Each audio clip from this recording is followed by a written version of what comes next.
the last thing you think of is the workers. And Jurassic World would have had thousands of them. So what happened to them? You see, while the surface of Isla Nublar burned from the Indominus Rex attack, a select group of personnel followed a silent emergency protocol.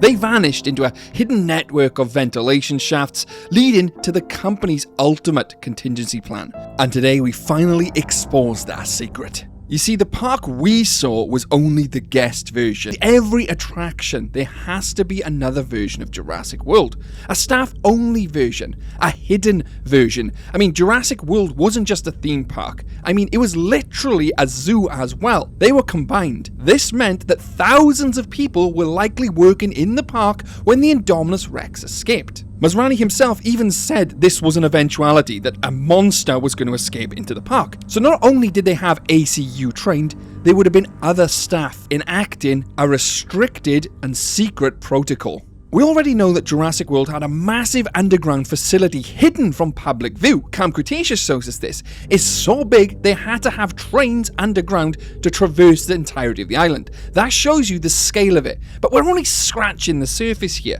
There is so much to uncover in today's video. Jurassic World had an armed response team, but the movie only shows us how really unprepared they are.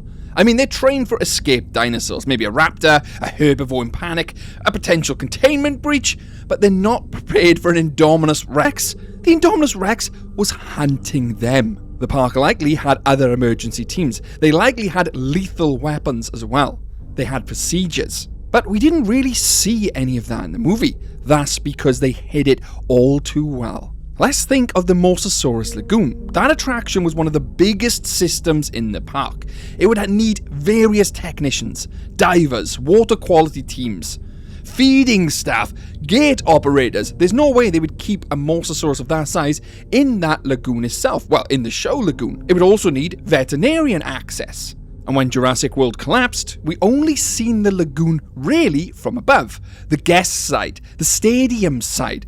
But what about underneath that lagoon? What happened to the staff working in that area? The people in the pump rooms, the maintenance tunnels. And when that island entered emergency lockdown, them areas do not become magically safe. And this is just the lagoon. Think of all the other areas beneath Isla Nublar. And the monsters it was hiding beneath it. And this is what makes the worker side of Jurassic World so disturbing. The guests were able to run towards the exit and the ferry, but the workers, they only had to run deeper into the park. This is because Jurassic World's evacuation plan was centered around the guests. But the workers weren't in all these public areas. Some of them were underground, some of them behind fences, some of them in the restricted zone. You get the picture. Others may have been trapped behind to maintain certain systems. The control room was the only place where we could actually see the scale of what was happening. They were watching the camera's function faster than anybody else, but they couldn't physically stop what was happening.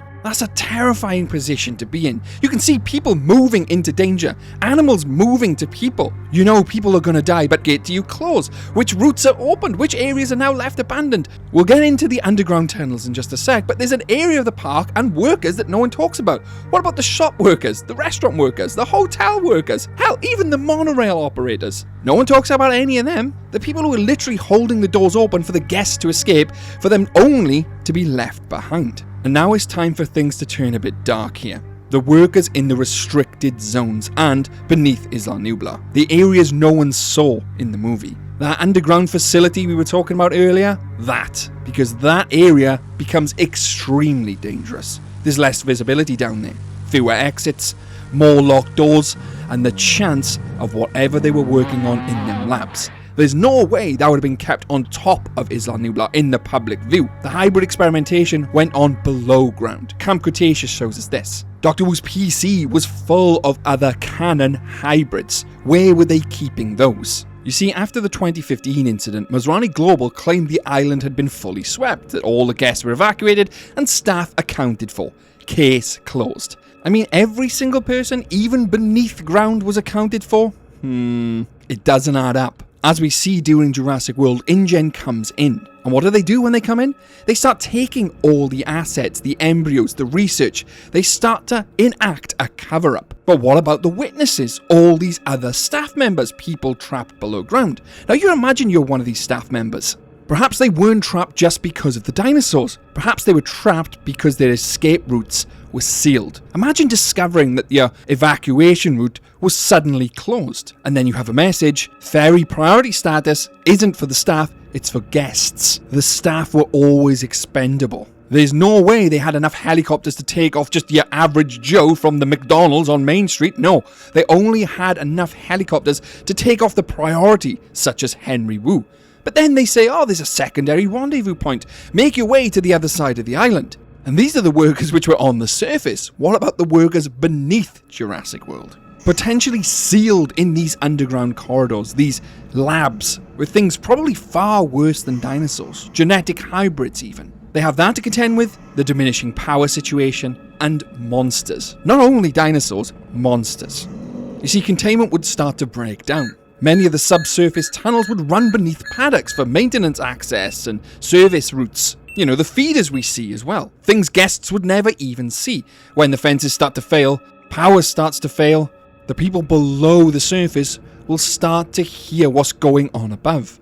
Potentially dinosaurs making their way down into the tunnels. In low lighting conditions, that's scary. We start to see dinosaurs appearing where they shouldn't be, and sure, we know small dinosaurs would definitely make their way down there, but we start seeing large carnivores making their way into the tunnels. Because these people in the tunnels are likely trapped, and the carnivores make their way in for a snack.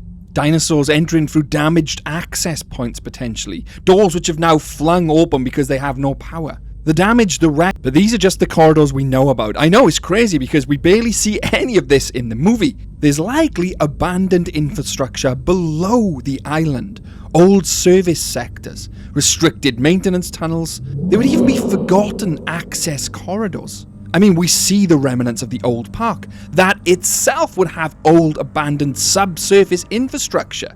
You know, where they put the goat up from. That's just a single part of it in the original Jurassic Park. There'd be entire abandoned subsurface infrastructure that potentially some of these newer tunnels would lead to. That would be the only way for the workers trapped below ground to go. For them to start exploring a hidden Jurassic World. Remnants of the old aquatic research facility perhaps, which I've talked about in other videos.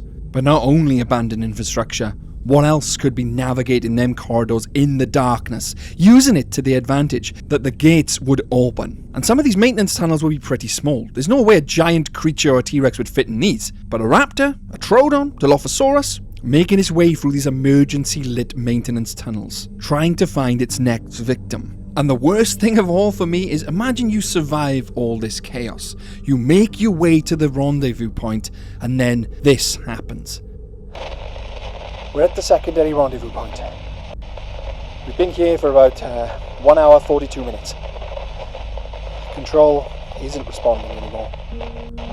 We hear movement in the tunnel networks, and I don't think anyone's coming for us. Worker 597B, out. This was recovered from Isla Nublar, and maybe they made it out. Maybe the final recording was simply lost when the island was abandoned. They just left it there. Or maybe some stories were never meant to survive the evacuation. You're telling me there was no cover-up? The way they removed all the embryos and research from Dr. Wu's lab? And how no one went on to even talk about a single employee. All the guests became the headlines, the dinosaurs became the legends. But the workers who kept Jurassic World running, well, they just silently disappeared into the background of the disaster.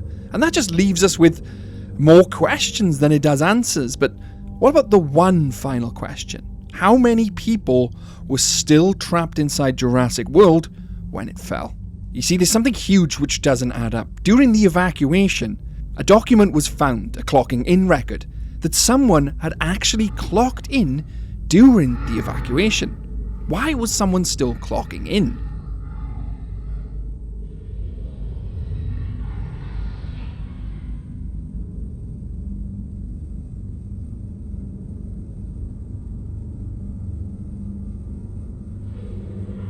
That, my friends, is something we'll explore later.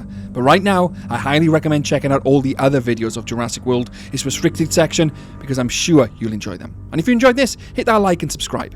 Many thanks to the InGen research team who are on screen now. And thank you for watching till the very end. If you were trapped in their maintenance tunnels, could your day go any worse? You bet Jurassic can.